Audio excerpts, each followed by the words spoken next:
The fourth bullet tore through the flesh on my left shoulder. There was nothing between him and me now except a tree. I stood there waiting. There were 2 more shots left in the gun. I caught the glint of the gun barrel in the moonlight, and then the granddaddy of all firecrackers blew up in my face.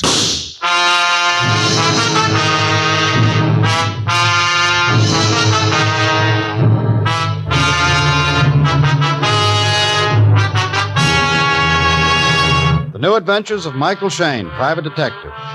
This is your director, Bill Russo, inviting you to listen to Michael Shayne, that reckless, red-headed Irishman, back at his old haunts in New Orleans, in another transcribed episode. We call it The Hate That Killed.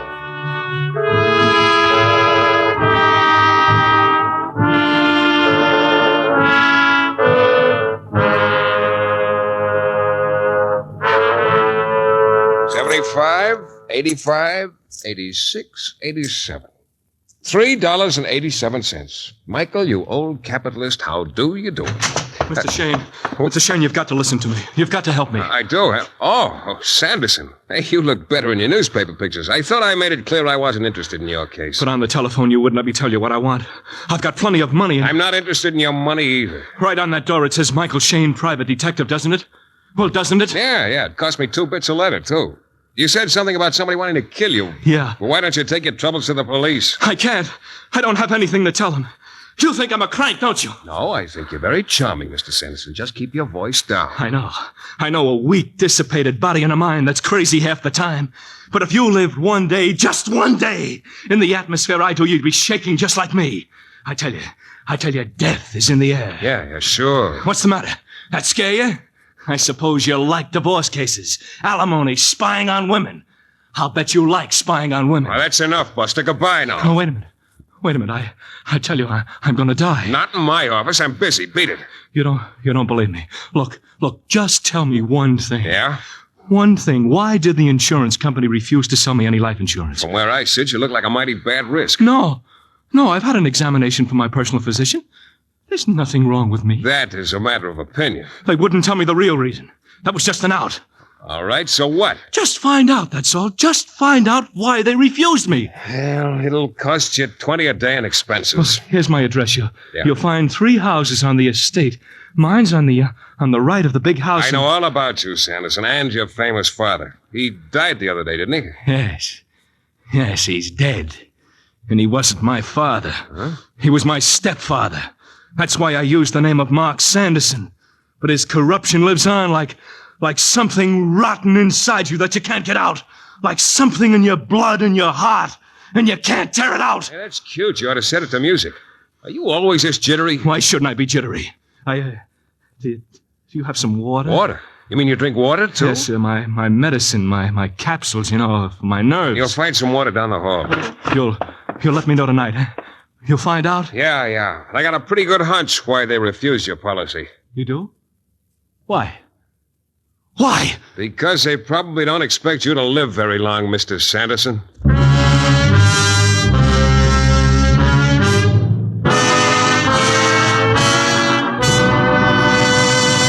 We'll return in a moment to the New Adventures of Michael Shayne and The Hate That Killed.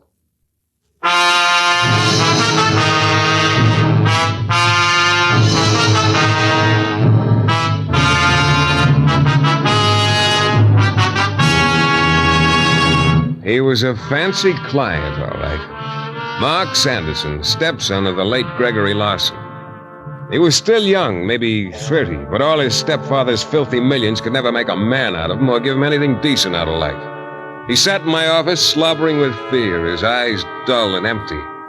I don't need clients like that, but the insurance company angle intrigued me. Why had they refused Mark Sanderson's policy? Well, I turned toward my phone, feeling like a Hollywood agent doing his best for a client he didn't have much hope for, and dialed the life insurance company. I'm sorry, you'll have to speak to Miss Bennett. It was the old shovel-around. Miss Bennett was maybe the 30th vice president in charge of bathtub accidents. We cannot give out that information, but if you speak to Mr. Forsythe, he's the branch manager. All I had to do was mention Mark Sanderson's name, and there'd be a long pause on the other end, and then... No, sir, we can't discuss our policy with you, Mr. Shayne. The matter is closed. It is entirely within our own discretion whether or not we choose to insure Mr. Sanderson's life or anyone else's. No, I wasn't getting anywhere. Nobody was going to tell me the real reason they'd refused Mark Sanderson life insurance. I got Dave Sizenby on the phone. Dave used to be a private eye and then went to work as a detective for the insurance company. And he said he'd see what he could do. I waited about 10 minutes, and then... Shane speaking. Mike? Yeah, Dave. It's hush-hush. Hey, what's going on? You're beginning to make me think Sanderson really has something to worry about. I don't know. All I could tell you is that it might be a good idea to see a lawyer by the name of Ormsby. Who? Ormsby. Olmsby. In the Lee building downtown. That's all? No, one more thing. You, didn't get the information from me.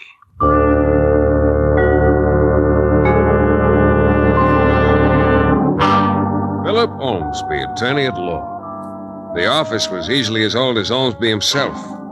About 70. Dried up like a prune.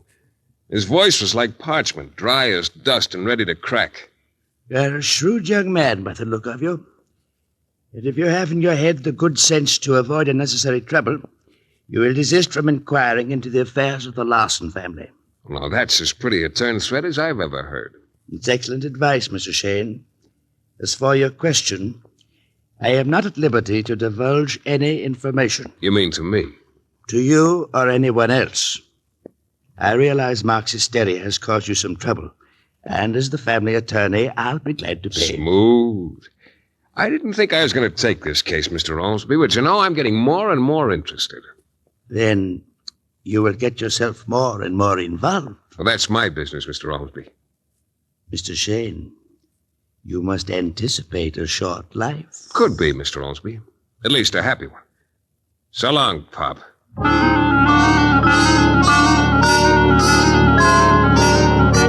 Well, I found out a few things before I went out to the swamps where the old man had dug in after he retreated from the New Orleans reform movement.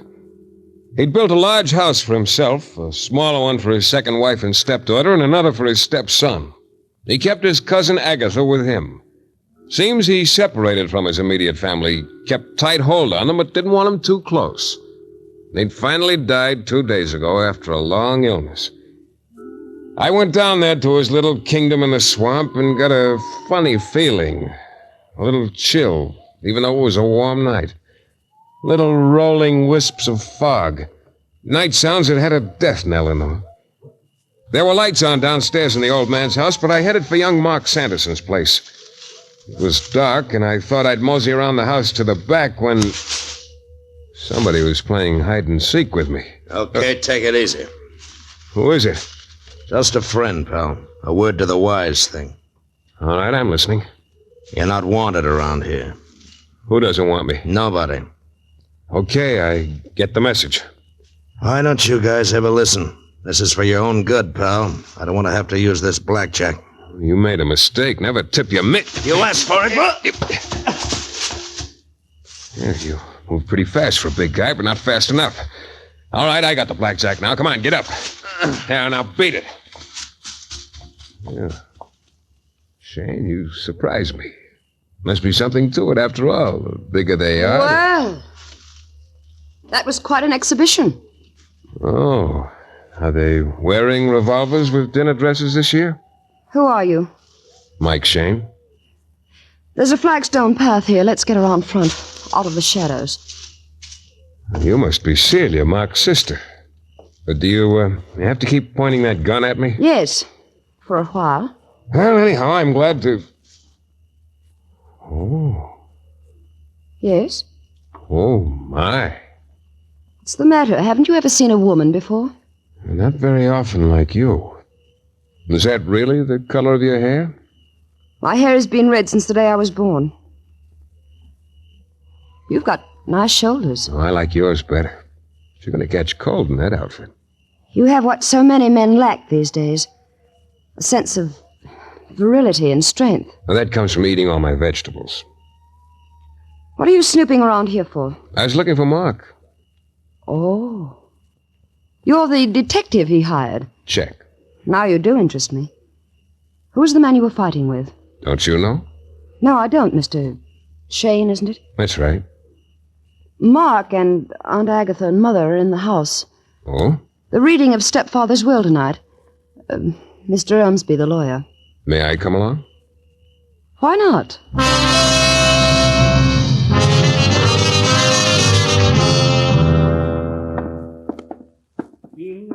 Don't go in. They've already started. So what? I want to hear that will. Who's in there? They all are. I don't want to interrupt. I'll open the door a little. Quite a gathering. Yes.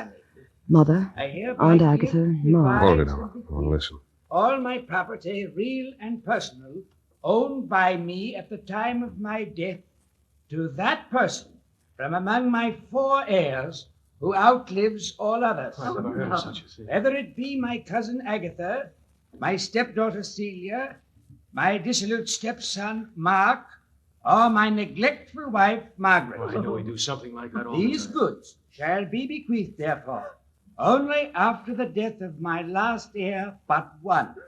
And in the event my inheritor cannot by law inherit, then these goods shall pass to Philip Ormsby or his heirs and assigns. That's it. Let's go in, Mr. Shayne. Okay. We waited for you, Miss Celia. We didn't know where you were. Thank you, Mr. Elmsby. Mr. Shayne, did you hear that? Did you hear? There's your answer, Mark. That's the reason your insurance was refused. Yes, he couldn't stop hating. It's so obvious, isn't it? Dear father wants us to kill one another off. Mother. Yes, Celia. Poor mother. He couldn't leave you alone, could he? Even after he died. Oh, my mother, Mr. Shayne. Mrs. Larson. And my Aunt Agatha, father's cousin. Yeah, apparently, Cousin Agatha was bored by the proceedings. Oh, and Agatha's always taking catnaps. Agatha, wake up. Maud, stop shaking her. Oh, she doesn't want to wake up. Aunt Agatha? She's not moving. She's not breathing. For a very good reason. Your Aunt Agatha's taken her last catnap. She's dead.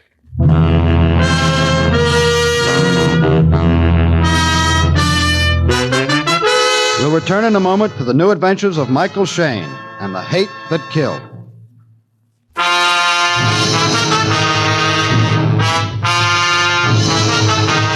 I didn't want to take the case in the first place, but it was the insurance angle that got me. Why was Mark Sanderson's insurance refused? I couldn't get any information from the insurance company. I couldn't get it from the lawyer Ormsby either. But then I found out what it was all about. The insurance company must have got wind of the terms of the old man's will. And what a will. Old Gregory Larson's wife and Mark and Celia and his cousin Agatha, all of them were heirs in a sort of 10 Little Indians routine. All his money to go to the last one to stay alive or to lawyer Ormsby. And the old man wanted them to kill each other off. It was that simple. I wanted a few words with my client, Mark, and I waited while Sergeant Lavery went through his routine with him and then decided to bust it up. I want protection. I'm a taxpayer. I don't care what you have to do. Put me in jail if you want to, but I demand slow down, protection. Sanderson. You'll blow a gasket. Where do you fit in here, Shayne? Well, like I told you, Sergeant, this is my client. I suppose now you're convinced someone is going to try to kill me, Shayne? I had a talk with your sister Celia, Mark. You didn't tell me you lived here a few days before your stepfather died. Celia and I came here just before he died. But it didn't mean anything. You heard his will. Yeah. Sergeant. What? Why don't you lock him up? Maybe jail is the safest place for him. Okay. Speak to Denton inside. Yes. Yes, I will. I will. All right, Shayne. Your client's taken care of. You can go home now. No, I think I'll stick around, Sergeant. Why? You think there's going to be more killings? Well, now, Sergeant, don't you? I was curious about Margaret Larson, Mark's mother. Why hadn't she been with her husband the last days of his life? Why had he called Mark and Celia, not her? The more time I spent in this atmosphere of death and hate, the more jittery I got. Margaret Larson was sitting in her living room. A low fire crackled in the fireplace. That was the only light in the room. She sat erect in an old, creaky rocking chair by the fire, a light glinting on her dark brown eyes that were just a little too bright. When will it stop, Mr. Shayne? As long as I can remember, it's been like this. The fear, the hate. Yeah. I don't remember anything else. It's never been normal. His hatred touched all of us. That horrible, sick man inside his house. Never going outside. But you felt him all the time. You once thought enough of him to marry him. That was my mistake. He hated you more than the others. Yes. Mr. Shayne. Yes? How did Agatha die? She was poisoned. What kind of poison? We don't know yet. What about Celia and Mark? What's going to happen to them? Mark, by his own request, is in jail or on his way. Jail? Yeah, he said he wanted protection. Oh. And Celia, she's the kind who can take care of herself. Hey, look, I'm getting the willies or something. Can't we have some more light in here? What's the matter? Mr. Shayne. You know what? In all the years I've spent in this swampland, I've seemed to develop an extra sense What of... are you trying to say? There's someone in this room. I don't hear anyone. You weren't supposed to. What? Oh, the sucker for a left hook. My pal with a warning. Don't move, pal. Don't even blink your eyes. I got a gun. I'm not getting too close to you. Come back for a rematch? I better answer the phone. You better not. You. Yes. Answer it.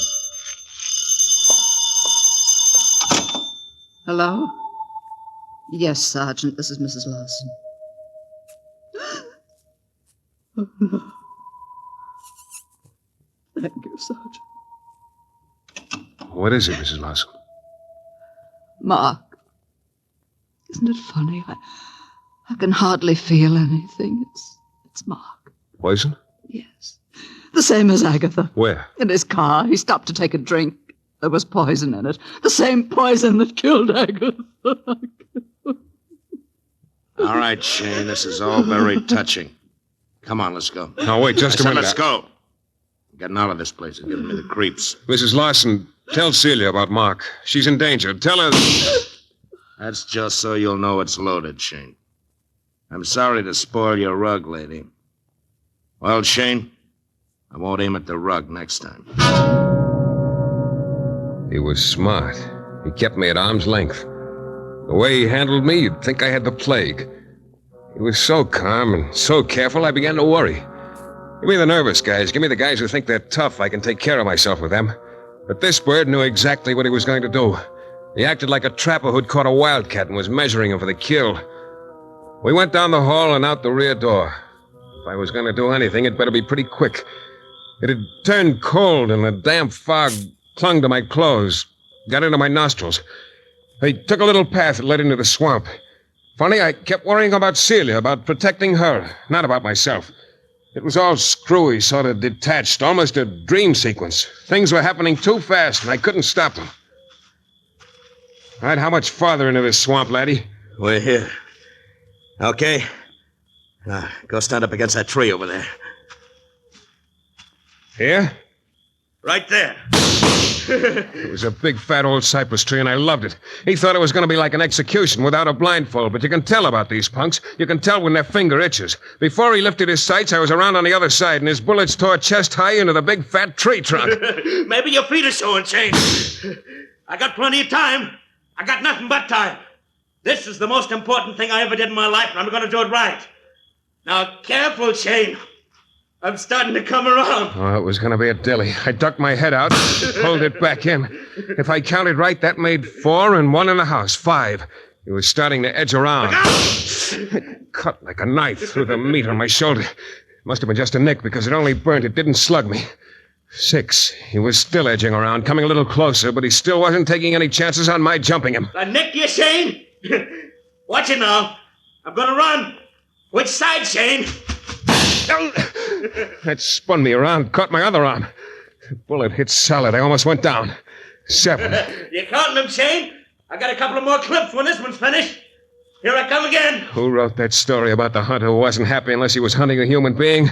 He must have laughed like this punk. It must have been off his trolley. I caught a look at the weasel's face, and then... It was like the granddaddy of all fuses blowing out.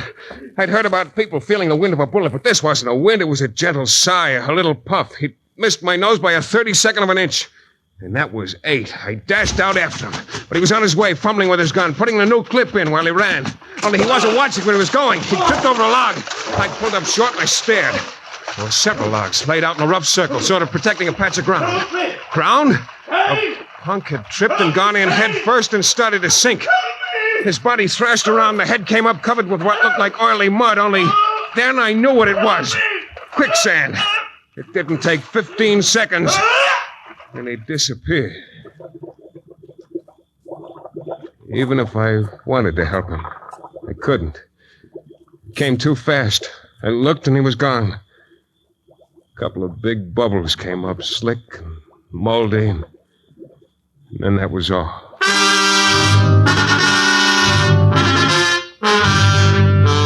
On the way back out to the house, my mind was wrestling with angles and worrying about Celia so hard I almost forgot I had a slug in my shoulder.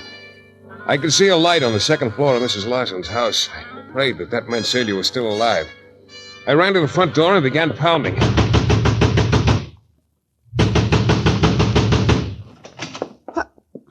Why, Mr. Shayne. Why all the commotion? Oh, you're still okay.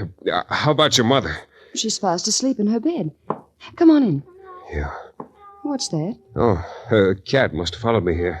That's good luck, Mr. Shayne. And old New Orleans superstition. Let her in. Sit down. Now, what... Why, Mr. Shayne, you're bleeding. Yeah, I almost forgot. Here, let's get that jacket off. Okay. Easy. Sorry. Now, I'll just tear the shirt open. You heard about your brother? Yes. Mother told me. In a way, I think perhaps he's better off. He never was very happy. My stepfather saw to that. Oh. Sorry. I've got to clean it out, you know. Yeah, sure, go ahead. Celia, I'm going nuts trying to figure this thing out. Your stepfather hoped you'd kill each other off. He planned it that way. But you and your mother wouldn't bite on that kind of bait. Thank you. The only other answer is Ormsby. He gets everything if all of you are taken care of.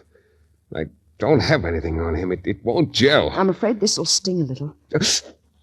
Oh. There. It's all over until the doctor takes over. Here, have a little of this. It's from my dear departed stepfather's wine cellar. Napoleon brandy, 1812. Yeah, don't often get a whiff of anything that rare. Thank you. Oh, I'm sorry. That was clumsy of me. I'll pour you another. Anyhow, that stray cat's gonna have a good time. He likes Napoleon brandy, too. Yes, he does, doesn't he? You know, I think I'll join you. I have a weakness for good brandy. Fine. I have a weakness for women who have a weakness for good brandy. Here you are, Mr. Shayne. Mike. Hey. You were right, Celia. That cat was good luck. He'll be stiff in another few minutes. What? Yeah, that brandy is spiked with enough poison to kill Gargantua. Where'd you get this brandy, Celia?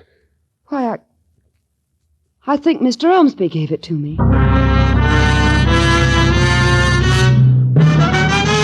We'll be back in a moment with Mike Shayne and the thrilling climax to our story.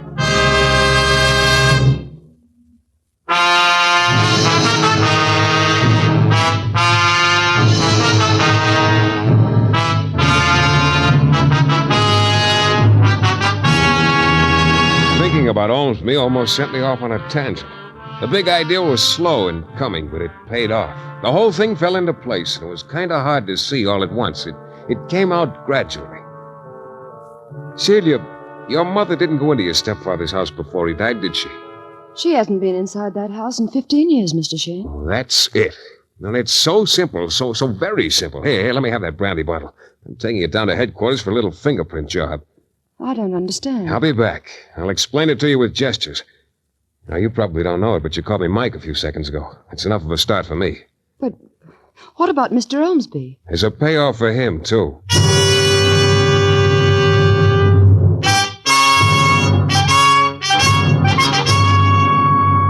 That's hard to believe, Shayne. There's no other explanation, Sergeant. Ormsby was the only one who knew the exact terms of the will. He'd get everything if the family were all out of the way. Yeah, he had a good idea what would happen. And he decided to wait it out. That's why he hired that character to get rid of me. Yeah, that makes sense. Ormsby didn't want anybody to get in the way of the natural course of events.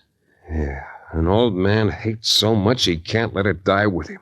He wasn't satisfied until he'd fixed it so his rotten touch reached out from the grave. It's still hard to believe, but you can't argue with fingerprints.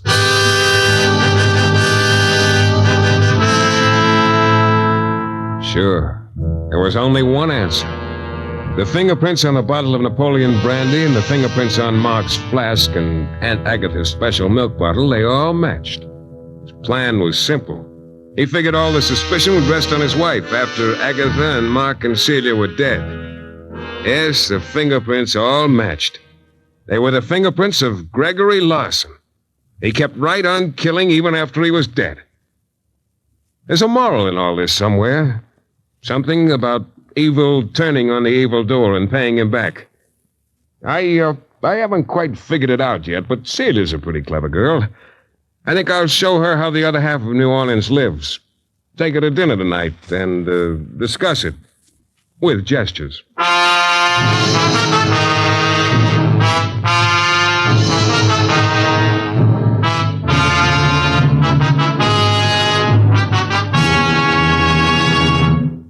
This is your director, Bill Russo, again. Our story was based on characters created by Brett Halliday. Our music is composed and conducted by John Duffy, and Michael Shayne is portrayed by Jeff Chandler. The New Adventures of Michael Shayne is a Don W. Sharp production, transcribed in Hollywood and distributed exclusively by the Broadcasters Guild. Next week, you'll hear Michael Shayne in another thrilling adventure.